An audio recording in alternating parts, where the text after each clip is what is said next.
본문이 길지만 시니까 시를 잘라서 읽기는 좀 그렇지 않습니까? 119편 같으면 그렇게 못하겠지만 우리 함께 읽었습니다.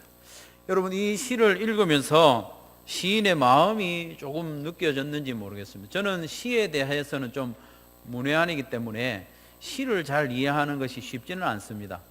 그런데 읽으면서 좀 느낌은 있었으리라고 생각을 합니다. 이 시인의 마음이 지금 차분한 것 같습니까? 아니면 좀 흥분되고 격정적인 것 같습니까? 차분한 것 같습니까? 아주 마음이 흥분된 것 같아요. 시인은 여호와께 감사하라는 말을 반복해서 외치고 있습니다. 시인의 마음에 감사한 마음이 넘치기 때문에 그걸 주체하지 못하고 혼자 감사하는 것으로 만족하지 못합니다. 너희들도 감사해라. 너희들도 같이 감사하자. 그런 느낌이죠. 감사하라고 강요하다시피 하고 있습니다. 시편 118편은 하나님께 제사를 드릴 때 제사장들이 앞서서 먼저 노래를 부르죠. 그러면 백성들도 그 감사와 노래에 동참하도록 하는 그런 제의적인 노래입니다. 제사장들이 선창하는 노래였지만은 사실 이 제사장들의 경험이 아니라 어떤 한 왕의 경험을 이 제사장들이 대신 노래를 부르는 거죠. 물론 그 왕이 먼저 시를 적었겠죠. 그걸 제사장들이 노래하는 것이죠. 그 노래의 내용들을 진지하게 살펴보면 이 왕은 매우 큰 환난과 깊은 시련을 경험한 것을 알 수 있습니다. 시련을 경험했을 뿐만 아니라 하나님의 도우심으로 승리한 거죠. 승리의 노래입니다. 승리한 이후에 감사를 하는데 이 시에서는 다윗의 향기가 많이 나옵니다. 읽으면서 다윗이 하는 노래가 아닌가 그렇게 생각이 들죠. 그리고 7절, 9절, 13절 이런 표현들을 보면 모두 다윗의 시와 같은 표현들입니다. 그래서 아마 다윗이 쓴 게 아닌가 그렇게 짐작들을 하는데, 칼빈 같은 경우는 아예 이 시를 다윗이 썼다고 단정을 하면서 이렇게 주석을 합니다. 실제로 오늘 시편 내용에 나오는 큰 환난과 시련들, 그리고 하나님의 도우심으로 큰 구원을 경험한 사람은 이스라엘 왕 중에 다윗 왕 외에는 거의 없어요. 특별히 다윗처럼 시를 적어서 하나님께 노래할 왕들은 거의 없다는 거예요. 그래서 저도 이 시에 대해서는 다윗이 썼다 그렇게 생각을 하고 말씀을 준비했습니다. 다윗은 선하시며 인자하신 여호와께 감사하라 이렇게 노래를 반복합니다. 왕은 하나님께 감사하는 이 말씀을 차분하게 표현하지 못합니다. 자기 혼자만 감사하는 것으로 만족하지 못합니다. 모든 사람들로 하여금 감사하라고 독려하고 거의 강요하다시피 합니다. 1절부터 몇 절을 제가 읽어드리겠습니다. 여호와께 감사하라. 그는 선하시며 그의 인자하심이 영원하미로다. 이제 이스라엘은 말하기를 그의 인자하심이 영원하다 할지로다. 이제 아론의 집은 말하기를 그의 인자하심이 영원하다 할지로다. 이제 여호와를 경외하는 자는 말하기를 그의 인자하심이 영원하다 할지로다. 1절에서 여호와께 감사하라고 했는데, 왜냐하면 키라는 단어가 해석되면서 생략이 되었는데, 여호와께 감사하라. 왜냐하면 그는 선하시며 그의 인자하심이 영원하기 때문에, 하나님은 선하신 분이기 때문에, 그의 인자하심이 영원하기 때문에 우리는 감사하며 찬양해야 한다는 것입니다. 하나님은 전능하시고 강한 분이신데 그 강하신 분이 선하기 때문에 감사해야 한다는 것입니다. 여러분, 강하신 하나님이 선하지 않다면 우리에게는 오히려 그것이 두려움의 이유가 됩니다. 강하신 하나님이 선한 분이기 때문에 우리는 감사할 수 있습니다. 또한 하나님의 인자하심과 자비와 은총이 아니면 우리는 결코 하나님 앞에 설 수조차 없기 때문에 그 인자하심 때문에 감사해야 하고, 그 인자하심이 잠시 지속되다가 멈추는 게 아니고 영원하기 때문에 우리는 또한 감사할 수 있는 것이죠. 하나님의 인자하심이 영원하다는 말은 언약적인 표현입니다. 다윗 언약을 생각나게 하는 표현이죠. 다윗을 비롯해서 우리 모든 언약의 백성들에게 하나님의 인자하심이 멈추지 않고 영원하기 때문에 우리는 신실하지 못하지만 하나님은 언약에 신실하고 인자하심이 영원하기 때문에 우리는 하나님께 감사해야 한다, 이렇게 노래하고 있는 것이죠. 그래서 시인은 자기만 감사하는데 멈추지 않고 이스라엘도 하나님께 감사하라는 거예요. 아론의 집 사람들도 하나님께 감사하라는 거예요. 나아가서는 여호와를 경외하는 모든 백성들은 그의 인자하심이 영원하다고 노래하고 감사하라고 강권하고 있습니다. 성도 여러분, 여호와의 선하심과 그 인자하심이 영원하다는 것은 객관적인 사실에 머무는 게 아닙니다. 하나님은 객관적으로 선하신 분이시고 객관적으로 인자하심이 영원한 분이 아닙니다. 그것은 구호가 아닙니다. 정치인들이 외치는 어떤 구호가 아닙니다. 평등한 사회, 공정한 사회, 이런 구호로 외치는 정도가 아니라 하나님의 선하심과 영원한 인자하심은 그 백성들에게 실제로 나타나는 일이죠. 실제로 경험하게 되는 것입니다. 그 경험한 내용을 5절 이하에서 구체적으로 이야기하고 있습니다. 여호와의 선하심과 그 인자하심이 영원하다는 것을 다윗이 경험하고 그걸 노래하면서 너희들도 감사하라는 겁니다. 응답하시는 여호와께 감사하라고 하고 있습니다. 5절 말씀에 보면 5절을 우리 같이 한번 읽겠습니다. 시작.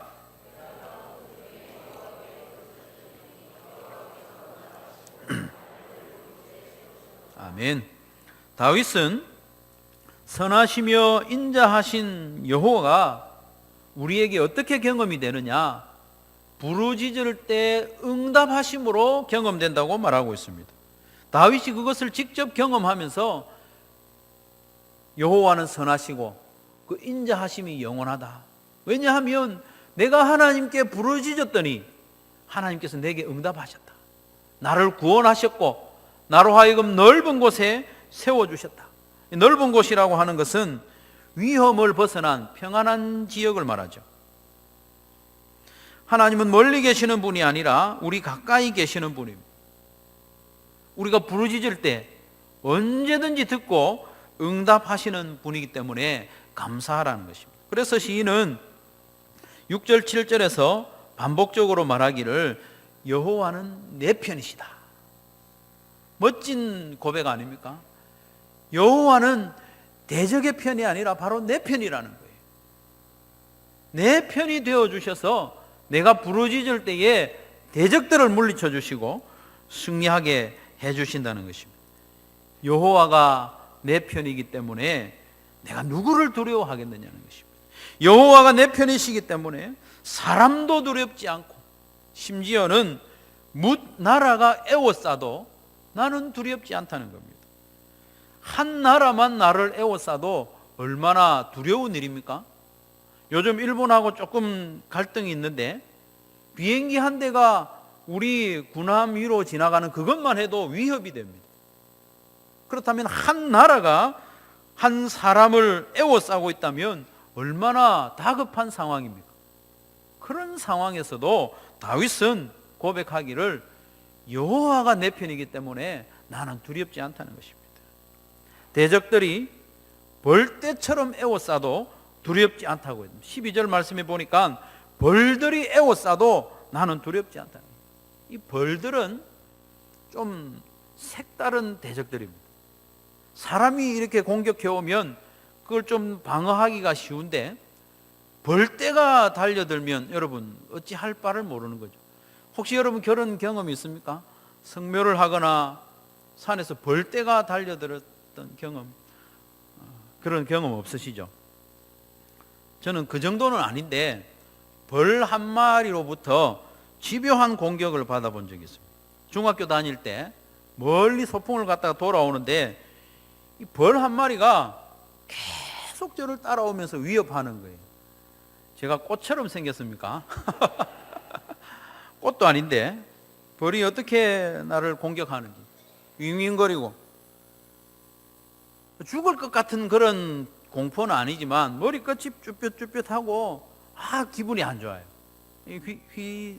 손으로 휘젓기도 하고 앞으로 도망가 보기도 하고 친구들은 저를 이상하게 봤을 거예요. 저 친구 왜 저러나. 여러분 벌이 한 마리만 윙윙거려도 힘이 듭니다.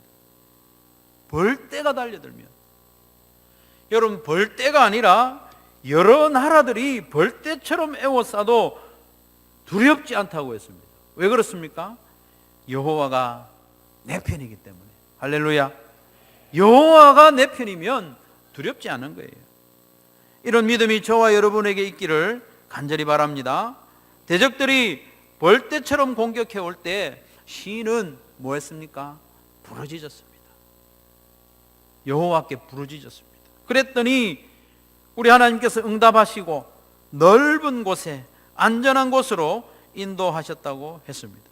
벌떼처럼 에워싸고 공격해오는 대적들을 여호와의 능력의 오른손이 물리쳐 주셨다고 고백합니다. 여호와의 오른손을 3번이나 반복하면서 강조합니다. 우리가 기도하면 내 손은 힘이 없지만 여호와의 오른손이 능력이 있기 때문에 대적들을 물리쳐 주시고 그 은혜에 대하여 감사하지 않을 수가 없는 겁니다. 그러니까 다윗은 하나님 감사합니다, 이렇게 점잖게 감사를 표현한 게 아니고 하나님 감사합니다, 감사합니다, 너희들도 감사해, 너희들도 감사해, 그렇게 이야기하는 거죠. 더 놀랍고 감사한 이유가 있는데요, 18절 말씀을 한번 보시겠습니다. 같이 읽겠습니다. 18절입니다. 시작.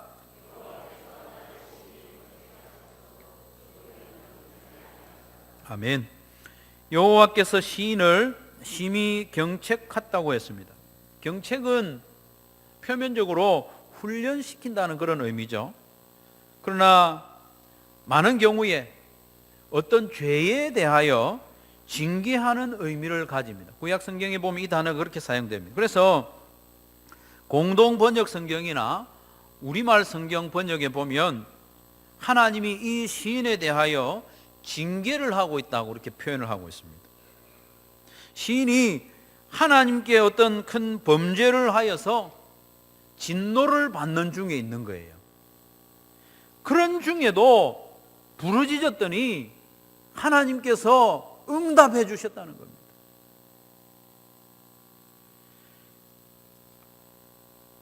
우리 하나님은 진노 중에라도 긍휼을 잊지 않는 분이십니다. 그래서 비록 내가 범죄하여서 하나님께 진노를 받아 고통을 당하는 가운데 있을지라도 그럴 때에라도 부르짖으면 우리 하나님이 응답하신다는 겁니다. 너 진노 중에 있으니까 좀 고생 좀 더 해봐, 이렇게 하는 분이 아니라는 겁니다. 우리가 하나님의 진노 아래에서 고통당할 때라도 하나님께 부르짖으면 응답하시고 구원하시고 넓은 곳으로 인도하시는 하나님, 그러니 감사할 수밖에 없는 것입니다. 성도 여러분, 그런데 시인은 자기가 경험한 하나님의 응답과 구원에 대해서 감사하면서 왜 이스라엘에게 또 감사하라고 합니까? 아론의 집 사람들에게 왜 감사하라고 합니까? 여호와를 경외하는 모든 이들아, 너희들 여호와께 감사하고 그를 찬양하라고 왜 이렇게 강요합니까? 이유가 있습니다. 이 다윗의 부르짖음에 응답하시고 그를 구원해 주신 하나님은 함께 제사에 참여한 모든 이들에게도 동일하게 응답하시는 분이기 때문입니다. 자기가 경험한 은혜로 인하여 감사하면서 너희들도 감사하라고 하는 이유가 그겁니다. 내가 경험한 하나님, 바로 너희들도 경험할 수 있으니까 함께 감사하자는 것입니다.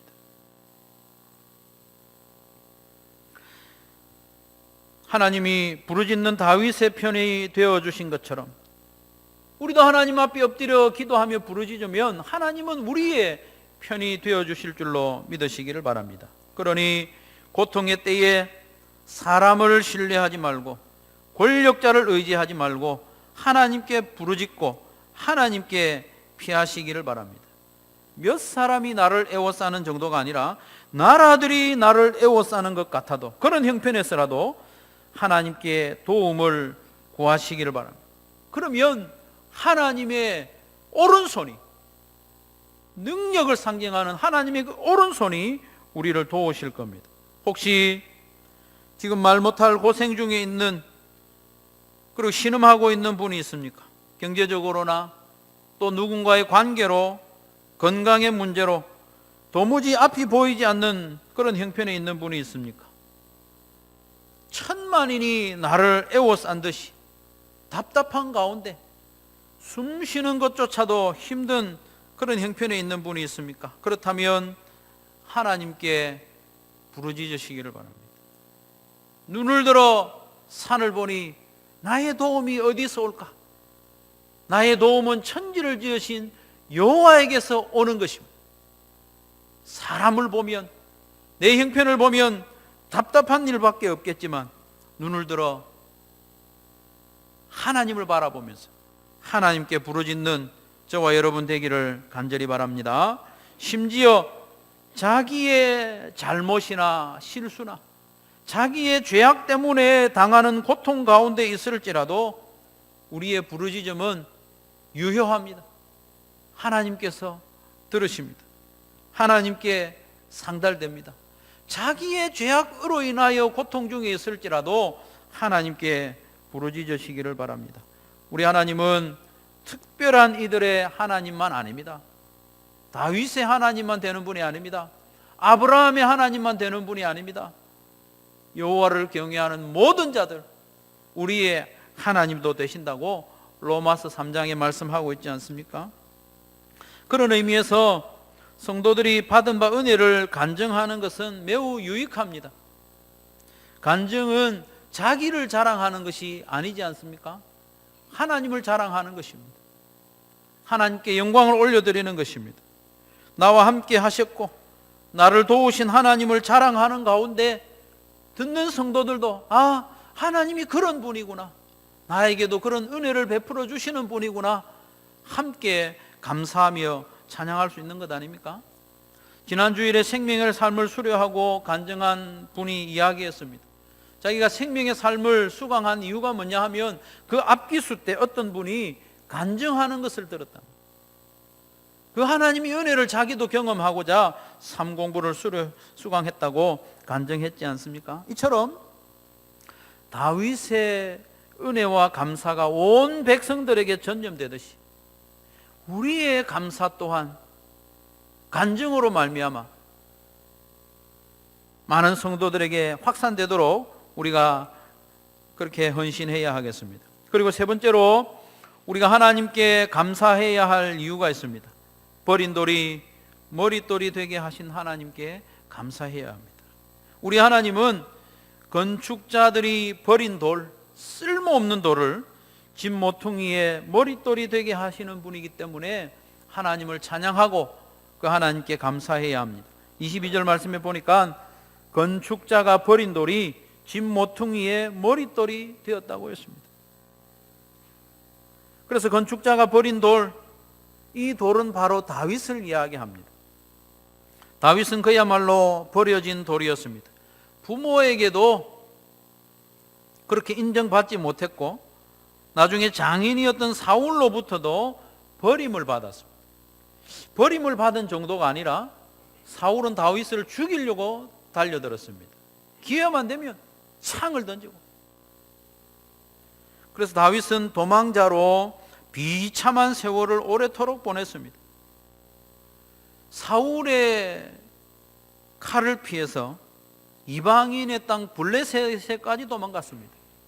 블레셋 이방의 왕의 신하로 지내기까지 했습니다.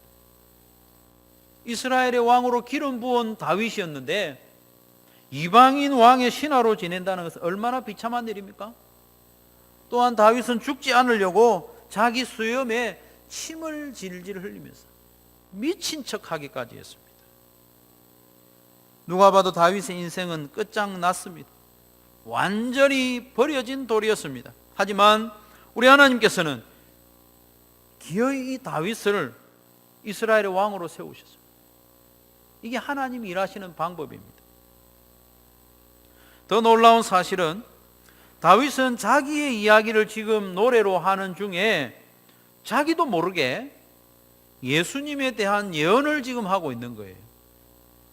118편 22절 말씀은 예수님에 대한 예언의 말씀이거든요. 대제사장들을 비롯한 이스라엘의 모든 지도자들은 예수님을 버렸습니다. 빌라도의 손을 빌려서 예수님을 십자가에 못 박아 죽였습니다. 그러나 하나님께서는 버려진 돌 예수님을 다시 살리시고 교회의 기초가 되게 하셨습니다. 교회의 머리가 되게 하셨습니다. 사도행전 4장 11절 12절 말씀에 이 예수는 너희 건축자들의 버린 돌로서 집 모퉁이의 머릿돌이 되었느니라. 다른 이로서는 구원을 받을 수 없나니 천하 사람 중에 구원을 받을 만한 다른 이름을 우리에게 주신 일이 없음이라 하였더라.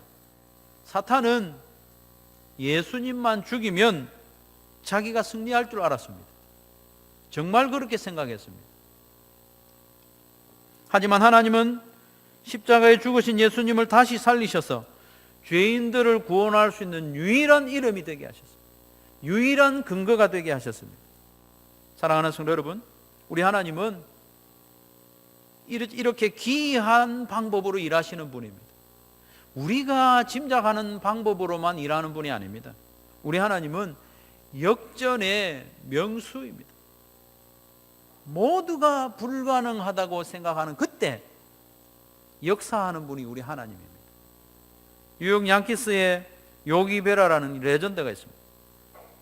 이 사람이 한 말에 상당히 성경적인 말을 했는데, 끝날 때까지 끝난 것이 아니다. 끝날 때까지 끝난 것이 아니다. 그러니 너무 성급하게 낙심하지 말라고 합니다.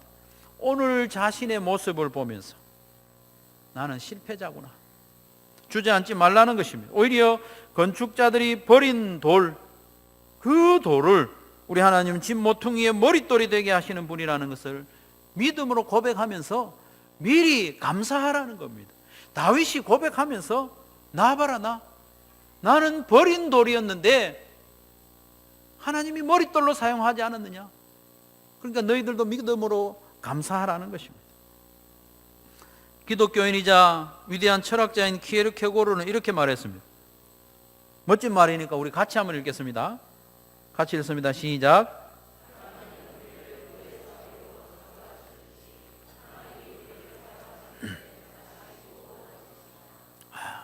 아멘 하고 아멘 하시죠, 먼저. 성경은 아닌데 너무 멋진 말이죠.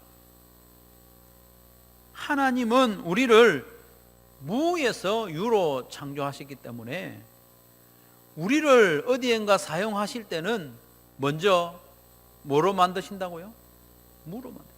무로 만드는 게 아니고 무로 만드신다는 거예요. 아무것도 아닌 존재로 만들어 버린다는 거예요. 요셉을 생각해 보십시오. 형님들에게 미움을 받아서 17살 때, 청소년 때에 말이 통하지 않는 애굽으로 노예로 팔려갔지 않습니까? 여주인을 강간하려 했다는 누명을 쓰고 감옥에 갇히기까지 했습니다. 감옥에 갇혀있는 요셉을 생각해 보십시오. 소망이 없습니다. 버려진 돌입니다. 하지만 하나님께서는 요셉을 들어서 애굽의 국무총리가 되게 하심으로 많은 사람들의 생명을 살리게 하는 하나님의 역사에 쓰임받았지 않습니까? 모세를 보십시오. 모세는 나이 40에 부귀와 권세를 내려놓고 하나님의 일에 헌신했습니다. 내가 이스라엘 백성들을 위해서 한번 헌신하리라. 하지만 실패했습니다. 살인자가 되어서 미디안 광야에서 40년 동안 숨어 지냅니다. 불안한 가운데 40년을 지냅니다. 80 노인이 됩니다. 그 또한 인생이 끝난 줄로 알았습니다. 사람들은 모세의 인생 끝난 줄로 알았습니다. 사람들의 생각이 그런 게 아니라 모세 자기의 생각이 그랬습니다. 내 인생은 여기서 끝이다. 하나님이 찾아오셔서 모세야, 너 가서 이스라엘 백성들을 좀 애굽에서 이끌어내라. 친히 찾아오셔서 말씀하실 때도 하나님 나는 안 됩니다. 여러 차례 거부할 만큼 모세는 자기 자신의 인생이 끝난 것으로 여겼습니다. 하지만 하나님께서는 기어이 모세를 통하여 출애굽하게 하셨고 40년 동안 이스라엘 백성들을 광야에서 훈련시키는 일을 감당했지 않습니까? 우리 하나님은 이렇게 놀라운 일을 행하시는 분이심을 믿으시기를 바랍니다. 혹시 하나님이 나를 궁지로 몰아넣고 있다고 느끼는 분 없습니까? 내가 점점 추락하는 듯한 느낌을 받는 분 없습니까? 하는 일이 진척이 안 되고 나의 한계를 절실히 느끼는 분은 없습니까? 하나둘 소망이 사라지고 아무것도 남지 않은 그런 상황에 처한 분 없습니까? 마치 2018년 달력처럼 이제 오늘과 내일 딸랑 이틀 남았는데 내 인생이 그와 같은 느낌으로 전락한 분은 없습니까? 이제 내가 할 수 있는 일이라고는 하나도 남지 않았다. 이제 이틀 남았다. 그렇게 생각되는 분 없습니까? 절망하지 마시고 소망을 가지시기 바랍니다. 기이한 일을 행하시는 우리 하나님, 건축자의 버린 돌, 아무 쓸모없는 돌. 객관적으로 보면 건축자들의 의견이 맞습니다. 쓸데없으니까 버렸죠. 실패자입니다. 재기할 가능성이 없습니다. 그러나 우리 하나님의 손에 붙잡히면 귀하게 쓰임받을 줄로 믿으시기를 바랍니다. 하나님이 나를 궁지로 몰아넣고 있다 느껴지면, 모든 것이 실패로 돌아간다면 이제 하나님이 일하실 때가 가까워 왔구나 기대하면서 감사하시기 바랍니다. 케고로의 말대로 하나님이 여러분을 사용하실 준비를 하고 있는 겁니다. 놀랍고 기이한 일을 행하시는 여호와 하나님을 찬양하고 감사하는 저와 여러분 되시기를 바랍니다.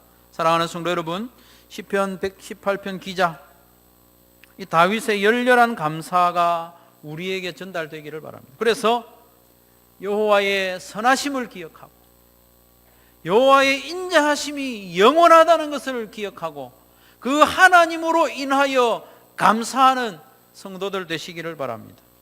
우리의 부르짖음에 응답하시는 그 하나님, 우리가 부르짖을 때 응답하실 뿐만 아니라 우리의 편이 되어주시는 하나님으로 인하여 감사하기를 바랍니다. 건축자의 버린 돌처럼 비참한 자를 회복시키사 집 모퉁이의 머릿돌이 되게 하시는 그 하나님으로 인하여 감사하는 저와 여러분 되시기를 주님의 이름으로 축원합니다.